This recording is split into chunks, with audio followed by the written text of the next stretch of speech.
L'espace de vie de l'homme contemporain est aujourd'hui confronté à un renversement complet de ces catégories entre artificiel et naturel, intérieur et extérieur. L'artificiel, qui concernait autrefois uniquement le climat modifié à l'intérieur des maisons, concerne aussi aujourd'hui l'ensemble de la planète, c'est-à-dire que c'est l'atmosphère de la planète elle-même qui a été transformée en un produit artificiel dans le phénomène de la pollution et du réchauffement climatique.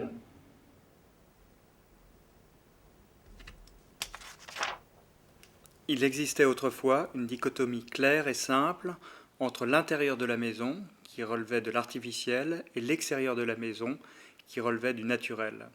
L'ensemble de la planète et de son climat sont devenus aujourd'hui des produits de l'activité humaine artificielle. Si la nature n'existe plus à l'extérieur de l'habitat, serait-il alors imaginable de retrousser la situation et de l'engager dans le cadre de vie intérieure, de rendre l'intérieur du bâtiment plus naturel que l'extérieur qui ne l'est plus? Notre proposition pour la carte blanche du VIA reconstitue chimiquement et météorologiquement la géologie et l'atmosphère parisienne d'avant l'apparition de la pollution massive du XIXe siècle et du phénomène du réchauffement climatique. Notre travail se déploie dans le cadre du développement durable, appliqué au bâtiment, selon des objectifs de réduction significative de la consommation d'énergie. L'aération douce et automatique est aujourd'hui la méthode la plus efficace d'un point de vue énergétique et économique pour renouveler l'air à l'intérieur d'un bâtiment bien isolé, afin d'y amener de l'air frais pour la respiration. Le principe du double flux est de préchauffer l'air extérieur en entrant dans le bâtiment, en le mettant en contact avec l'air sortant chaud de l'intérieur. Cette méthode permet de récupérer jusqu'à 80% des calories habituellement perdues. Notre proposition est d'accepter l'appareil compact double flux comme un nouvel objet du cadre de vie domestique de la maison.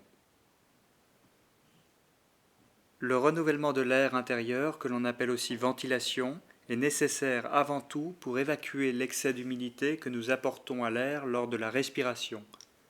Le bois à l'intérieur de l'appareil participe à la régulation de l'humidité atmosphérique en absorbant la vapeur d'eau lorsque l'air est humide, et au contraire en la recédant lentement lorsque l'air est sec.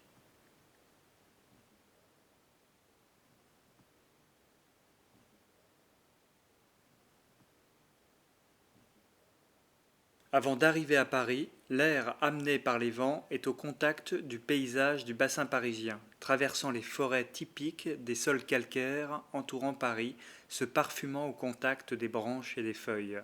C'est ce terroir végétal parisien que nous cherchons à reproduire pour qu'il donne une particularité à l'air. La rose des vents nous permet d'obtenir de façon proportionnelle les différentes essences de bois que nous réassemblons à l'intérieur de l'appareil double flux.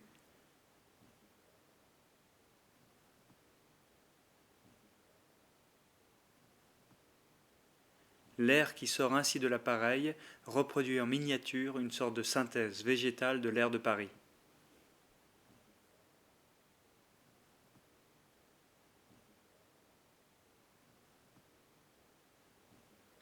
La répartition de la température à l'intérieur d'une pièce ne se fait pas de manière homogène.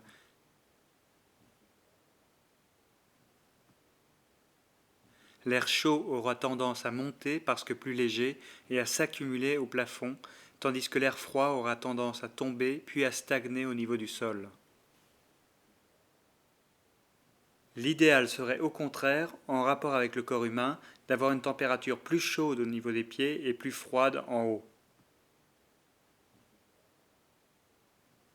Notre proposition est de créer un vent miniature à l'intérieur de la maison en divisant le radiateur en deux parties comme deux plateformes.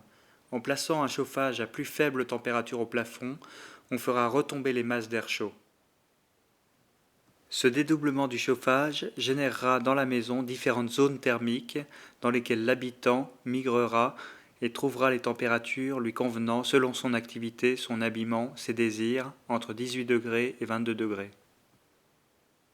Nous proposons ainsi 3 chaises de différentes grandeurs qui permettent d'habiter différentes hauteurs, différentes strates de l'air, différentes températures.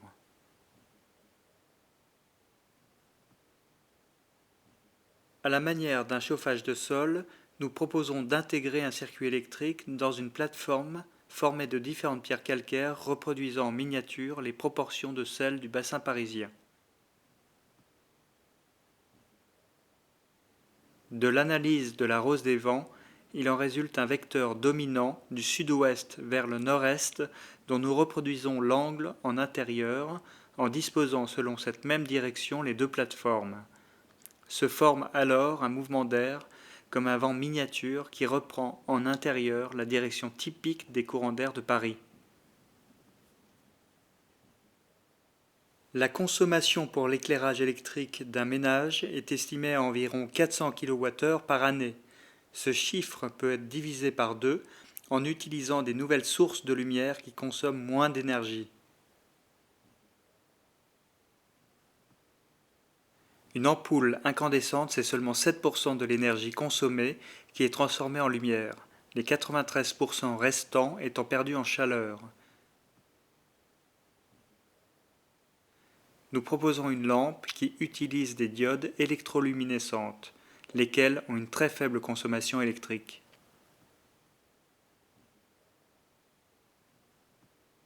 Nous savons aujourd'hui, depuis les études d'Alfred Lewy au début des années 1980, que certains cycles hormonaux sont en relation avec les variations journalières de luminosité naturelle entre le jour et la nuit. Dans ce contexte, nous proposons de donner à la lumière électrique une dimension temporelle en la synchronisant sur un cycle astronomique solaire et de synchroniser ainsi l'horloge biologique du corps sur une horloge lumineuse. Notre lampe propose une variation automatique de l'intensité de la lumière électrique sur 24 heures avec des couchers de soleil artificiels à 21h26 et des levées de soleil à 6h07 correspondant à la journée du 15 mai.